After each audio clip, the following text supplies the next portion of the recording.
back. WNST, Towson, Baltimore, and Baltimore Positive. We are positively still in Dallas, Texas, making our way back home. We will be on Friday at Drug City at the Fountain upstairs at the Tasting Room. It's all brought to you by our friends at the Maryland Lottery in conjunction with our friends at Window Nation, 866-90Nation, the way to reach them, as well as our newest sponsor, Jiffy Lube Multi-Care. The season has come to a halt. We will be picking up Ravens season on Sunday morning at the Hollywood Casino up in Perryville. We'll be up there nice and early at 8 in the morning. Come on up. $30 brunch. You can come. You don't have to buy the brunch, but if you buy the brunch, you get involved in a whole bunch of games where you can win $500 as well as a whole bunch of other prizes. There's a wing eating competition as well. It's at the Hollywood Casino in Perryville. The day that begins my 56th year on the planet. My birthday is Saturday, and what a thud this was for my birthday. My birthday always falls in the middle of the baseball playoffs. Now they're playing World Series games in November. But it was October the 16th, 1983, the last time the Orioles won the World Series. We were hoping for a better outcome for all of you holding ALCS tickets and calendars and all of that. Certainly Luke and I have put our lives on hold to go do this. We were in Arlington at the end, and I guess the end really was the beginning when Dean Kramer took the ball. Luke, I'll let you bring you in here, and you and I have talked at length in being roommates together on the road in Arlington, Texas, but they just weren't good enough. We're going to sit here for hours and talk about it. We're going to talk about it for months. What happened, how they're a one seed, how disappointing this is for all the young players. You were in the locker room after the game in Arlington on Tuesday night. Just some thoughts about wrapping this thing up, because it is a sad goodbye for this team. This is the best team of your lifetime and certainly this generation. No question about it. And I mean, we've talked about this so many times over the years with the Ravens because they've been in the playoffs far more frequently than the Orioles have since the Ravens arrived in 1996. And we talk about how quickly it ends. Baseball's not that quick, although certainly the Orioles have been involved in the wild card game on two different occasions. The happy ending in Arlington in 2012, and we know what happened in Toronto in 2016. But you made mention of your birthday. I think a week ago, you and I would have said, well, they'll at least be playing for your birthday. They'll still be playing by then. And it ends so quickly. And you just stole the words right out of my mouth. We'll talk about this a lot. We'll continue to talk about this. We'll be talking about this all off season. We'll be talking about this next season because everything will be about getting back to this stage, as we've talked about with the Ravens on so many years, so many occasions, talking about January defining their legacy. But it was very simple. In game one, they didn't hit. In game two, they didn't pitch. And in game three, they did neither. So you do that in a best of five, yeah, you're going to go home because you're not facing a bad team in the postseason. This is a Texas Rangers team that was really, really good at different times over the course of the season. I think I even said to you before the season started, I thought at a few different points they might even be the best team in the American League, certainly the best offense in the American League. So you give them credit.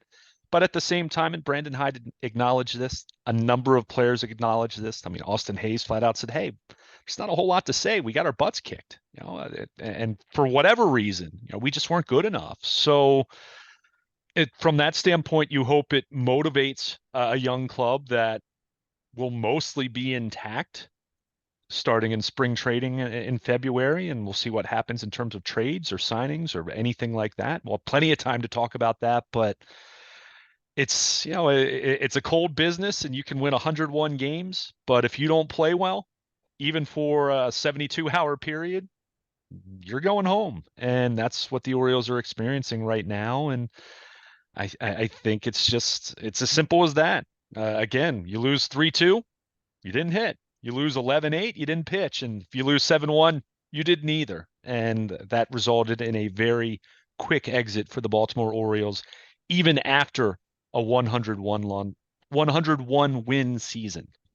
I think it doesn't take Jim Palmer to realize that you need more pitching, right? Yeah. And the season began, and I was credentialed on Tuesday night. I actually sat in a couple of press conferences in a media room, but I saw Brandon Hyde twice on Tuesday, which is twice more than I have in my whole life, my whole career, literally my whole life. I've never been in a room with him. So, and I got to ask a question at the end, but for me, with seeing what they started the season with pitching wise, what they ended the regular season pitching wise, what they began the playoffs, no means, right? Right. So no Fuji, these things that these guys, they took a chance on Flaherty, who pitched 5 minutes in a whitewashing, which was bound to be his role in the postseason, given how he pitched in August and September. I'll go back to you and like, dare I say, as we sit here together in Arlington, Texas, after this disappointing 101 win season, where they sort of went wire to wire as a pretty good baseball team. I mean, Tampa's beginning didn't allow them. I mean, Tampa built a 4 month a cushion that they probably didn't deserve in the end. They were way over their heads in April, and really weren't much after that. And then they kicked the ball. I mean, Toronto kicked the ball around last week in a series as well. That you say, well, you kick the ball around, you lose, right? Well, with the Orioles, this wasn't about a bang bang play at first base. It wasn't about a crappy home plate umpire squeezing the zone, or this was a complete organizational failure in October, based on young players, a manager who was outmanaged to some degree because Bochy just had the savvy about pitching, and him not having the pitching, and not having the pitching out on the West Coast 4 weeks ago, not having the pitching as they broke Sarasota in your mind, saying, this is the Luke Jones quote, they could have done more, they should have done more.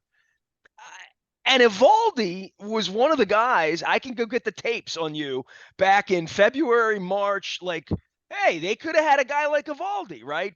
And his name will be ringing in my ears from the 50,000 people in Arlington on Tuesday night chanting his name at the end of the game.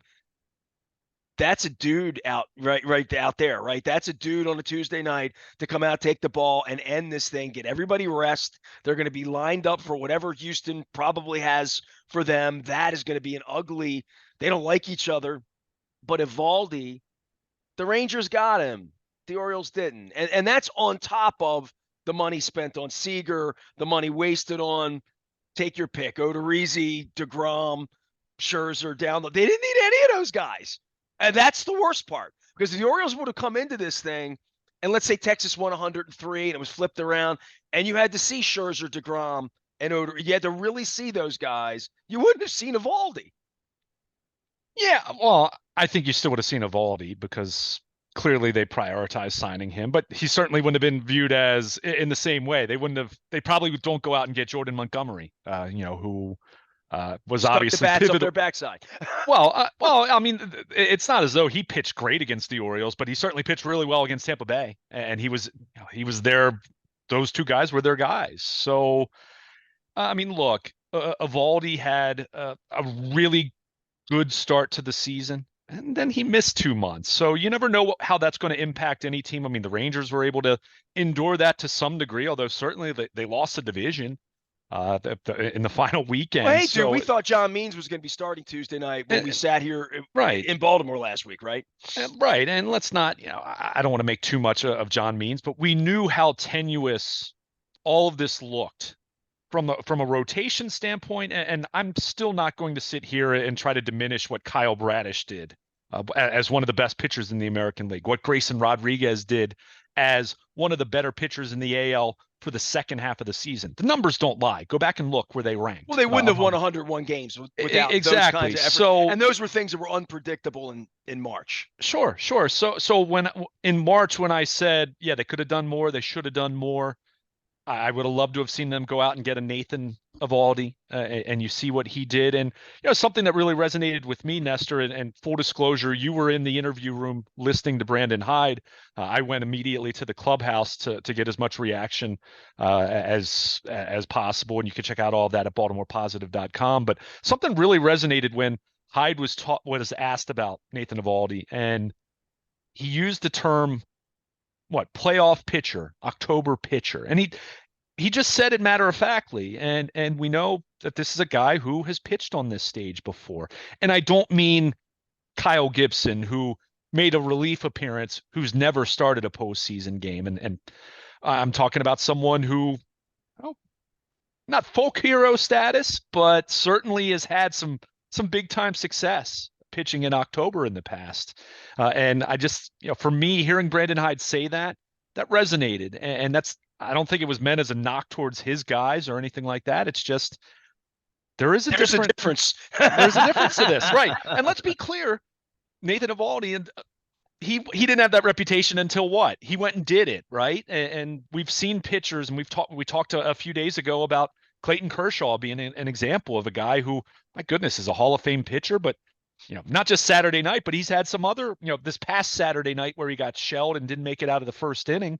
He's had some other appearances in October that were not Kershaw like. So it's different. It's difficult. It is a magnified environment. And one thing that kind of stood out, Kramer didn't mention this specifically, but asking a lot of different players what stood out about October when all you've heard going into this series was October's different, playoff baseball is different. And a few different guys did acknowledge the crowd noise and the energy just being what it is. And I think it's tough to sit here and be dismissive of the notion that maybe they just weren't quite ready for this stage as a young team, as a team that didn't have October tested pitchers, as a team that didn't have October tested hitters. I pointed out to you, Nestor, you look at the Braves, you look at the Astros, you look at the Dodgers, you look at the Nationals 4 years ago, go back to the Cubs. None of those teams got there and won it all their first time through. I mean, that's rare when that happens. And that's not to say it's impossible. That's not to say you just say, well, all shucks, they're just glad to be here. But it does speak to it is a difficult environment. And I think especially for some young guys who they can say all they want. I don't think there were many guys in that clubhouse in Sarasota back in May and March or February and March who were saying we're going to win 101 games. I think you had guys that were confident that they were going to be a winning team, confident that I'll even say we're going to make the playoffs, and even say, yeah, we can make some noise in the AL East. We don't have to sit here and assume everyone else is better than us. Did any of those guys really think they'd make the jump from where they were last year, which, if you recall, was a historic jump last year, from 2021 to 22. But these guys, they won 101 games, something that hadn't been done by an Orioles club since 1979. They had a phenomenal season. Even this bitter disappointment does not diminish the fact that they had a really successful season. But now it is a different expectation moving forward. It is going to be a different set of questions moving forward. Because this hurts. Because right. this isn't good enough. In the same way that whatever John Harbaugh's done the last 10 years, it's not good enough when you don't win, right? I mean, it's nice to say, we had fun, we sold some tickets, we got a trip to Texas out of it or whatever. But this bitterness this week for everybody should sink in to say, you don't want to feel this way again. You don't want to make the playoffs 5 out of the next 6 years and get bounced and not even play in the ALCS. And part of that is, how do we get better? And how does the pitching get better? Because, I mean, certainly the bats and the experience, and you weren't in the room with Brandon Hyde, but I was on Tuesday night. He talked about, we have the experience now. We have the experience of having done this. And more than that, I don't think he even, because it was 10 minutes old, the marination of Austin Hayes having to go home and Adley Rutschman going out to the West Coast and watching the World Series on television again, which they've done all their lives. Yeah. Now and if Texas is in it, 10 days from now, they look and say, we were there. And Eovaldi's starting game 3. Eovaldi's starting game 7. Whatever it's going to be for them, they're going to watch that and say, that coulda, shoulda, woulda been me. And what they do with that, and you and I are intimately familiar. We were together, Billy Cundiff, the long bus ride home, 52 weeks and a day. Literally a year later, Flacco went up there and made it right. Greg Lewis made it right. Terrell Suggs, all those guys made it right because they didn't like the Billy Cundiff, Lee Evans ending. And for the Orioles of 79, and if Flanny were here, he'd talk about it. I know Rick Dempsey talked about it on the show 2 weeks ago. 79, and I was a kid, begat 80 in the disappointment, and 81 in the split season, and 82 and Palmer and Sutton, and then finally in 80. I mean, it took years. So the fact that this just didn't happen and 101 wins didn't will us to a World Series playing the Braves 2 weeks from now or whoever it would be, the fact that that didn't happen shouldn't be shocking, right? I mean, even as the playoffs began, Vegas hated the Orioles because they didn't have experience, and I think Vegas would say that they didn't have the pitching pedigree, right? And it'll keep going back to that, and I don't want to keep harping on it, but they needed better pitching, and we all smart people sort of knew that all year long. And again, I say if they would have seen the Rangers paid pitchers, the guys they paid for, not the guys we saw beat us badly, really badly. It was a sweep. But having better pitchers or having wherever Grayson Rodriguez is to make that next step the next time he does this, and there's no experience for experience.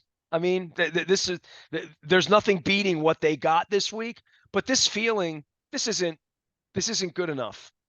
Sure. Yeah. I mean, I wouldn't want anyone in that room to be happy.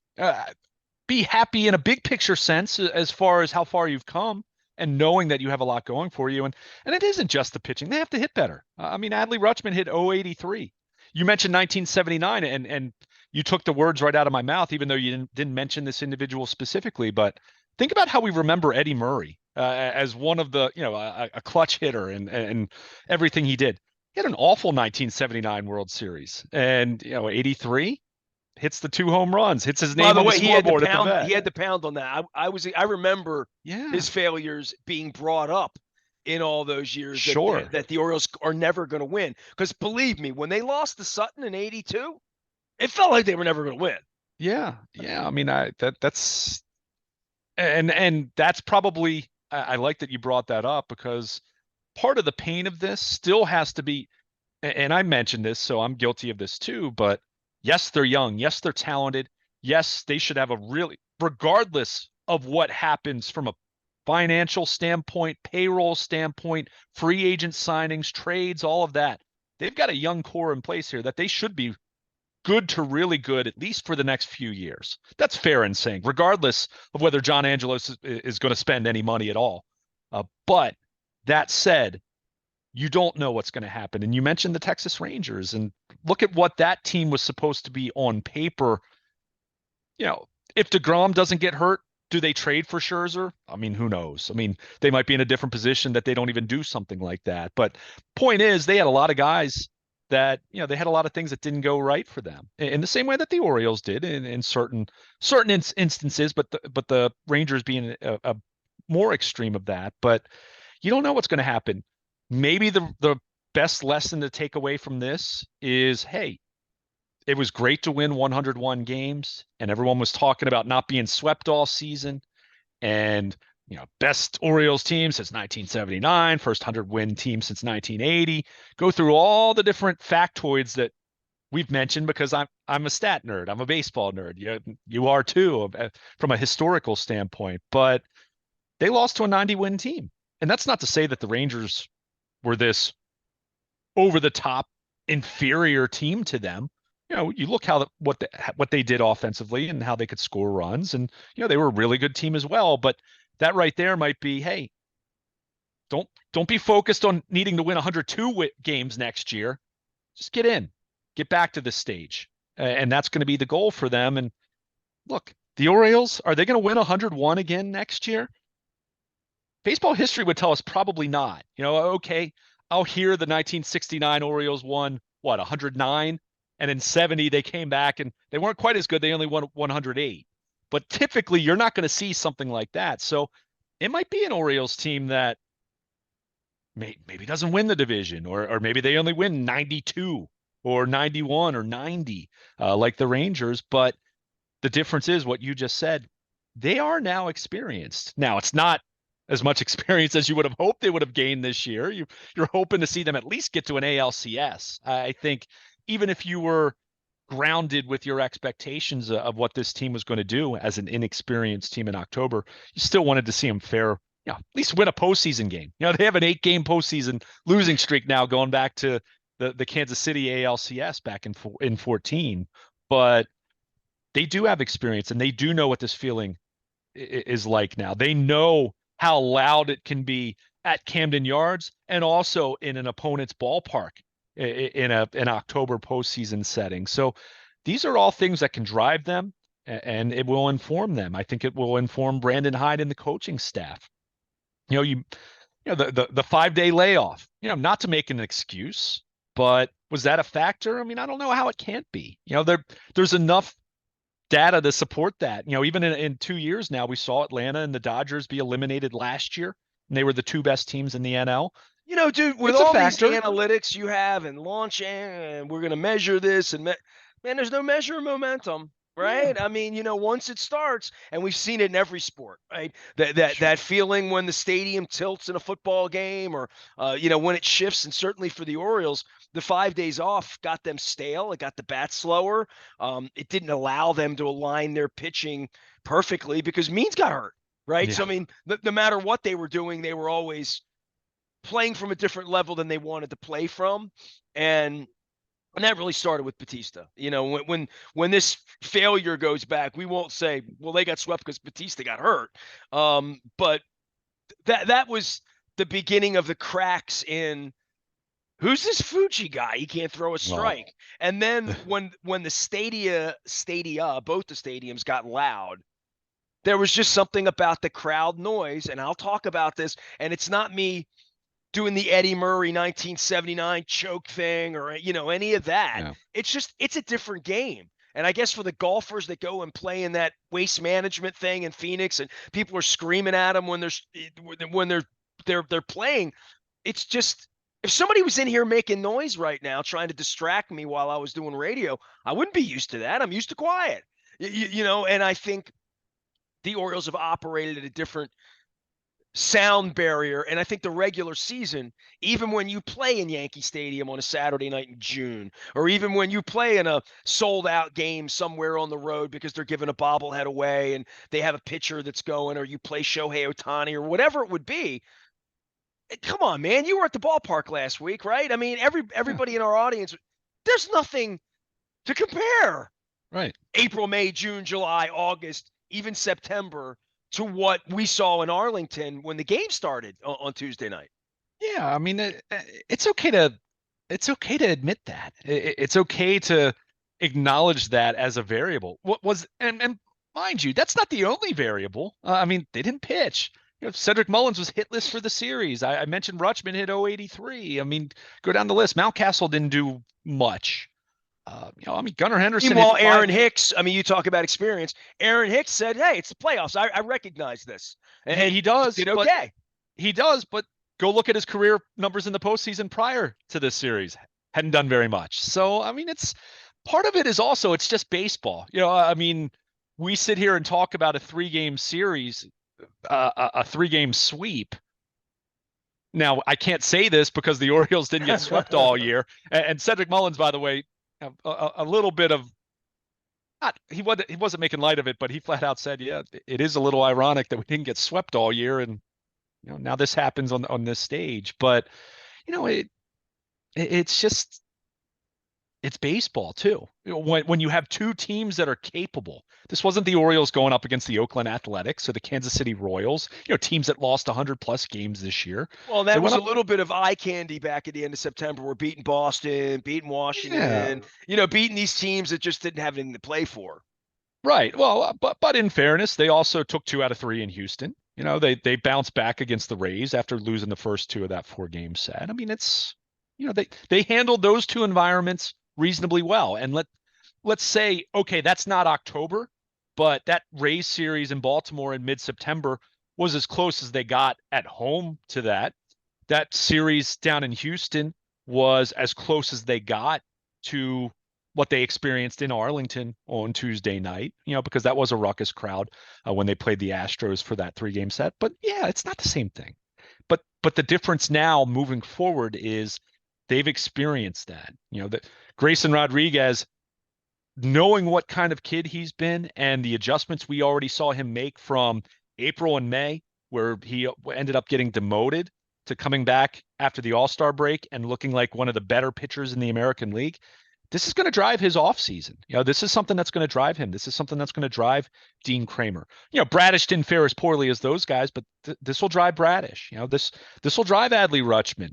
This will drive uh, Cedric Austin Mullins. Hayes. Oh, Gunnar Henderson. Gunnar had a great series. I mean, he batted 500, statistically. But all these guys know that they weren't good enough for this 3-game sweep. I mean, that's stating the obvious. And you can use that as motivation. Hyde said it. It's the headline right now at BaltimorePositive.com. It's okay to be hurt over this. It's okay to hurt. It's okay to feel bad about this right now. Don't let it cloud the reality that you have a lot to be proud of this season. But the end goal is to be the last team standing in October, or early November, I should say. So that's a reminder that there's only going to be one team that is happy, and the Rangers 10 days from now, or whatever it might be, maybe they're going to a World Series, or maybe they're going home, and maybe they're feeling what the Orioles are feeling at this moment, or what they were feeling Tuesday night. So, they've got to get better. Certainly, we'll talk about things that they can do from a roster building standpoint, and Mike Elias, and ownership, and payroll, and trades, and prospects who are blocked. Guys that we talked about at AAA this year. But so much of their improvement is going to be driven from the guys that they already have, and guys who are now going to be a year older, guys that are going to be more experienced. They're going to be tested in October, even if they failed this initial October test. And they should be better for it the next time around, whether it's next year, year after that, year after that. No guarantees. We understand that as well. But, I think it's just, it's a combination of those factors. Never being on this stage, 5-day layoff, and just the weirdness of that. The Batista injury with the house of cards that the bullpen became, and the starting rotation for it, as well as they pitched down the stretch. And they deserve that. Go look at them statistically. They were a big reason why the Orioles won this division and won 101 games. But at the same time, yeah, you didn't have a Nathan Eovaldi. You didn't have a Jordan Montgomery. You didn't have on paper what the Rangers were supposed to have with DeGrom, who had Tommy John, of course, and Max Scherzer, who it sounds like there could be a decent chance that he's back for the ALCS, which will be really exciting for that Rangers team. So, it's a process, and they've been a very process-oriented team over the last 5 years. Anyone can see that, knowing how awful it felt for the longest time watching this team. But they did great things in 2023, and now the expectations definitely change. How do you recover from this? How do you get back to October? And when you're back in October, how do you break through? He is Luke Jones. He is Baltimore Luke. I'm Ness. You can find both of us back in Baltimore licking our orange wounds, and we'll be following all things Ravens as they head over to London here this weekend. We'll be at the Hollywood Casino on Sunday in the morning having a jolly old British breakfast. Stop by. Please see us at Hollywood Casino in Perryville. Go out, play the games. Come on up. You can bring the family. It's a family-friendly restaurant. You can also participate in $30 brunch. Some French toast sounds pretty good right about now, and a cup of coffee from Rofo as well. On Friday, we'll be at Drug City celebrating my birthday, as well as the Maryland Crab Cake Tour. We will be upstairs at the Fountain. There's a rumor that Luke Jones may make an appearance on Friday, which would be great. Really weird that we appear in the same room from time to time, but we do. It's all brought to you by Window Nation, 866-90Nation, as well as our friends at Jiffy Lube Multicare. I'll be giving away the Ravens scratch-offs on Friday at Drug City and the Fountain as we make our way back. We're going to talk Kyle Gibson. We're going to talk Dean Kramer. We're going to talk the start. We're going to talk about Brandon Hyde. We're certainly going to talk some Ravens heading over to London as well. He's Luke. I'm Nestor. We are still in Dallas making our way back. We are WNST, AM 1570. Towson, Baltimore. And as my shirt says, Baltimore versus everybody. We are Baltimore positive.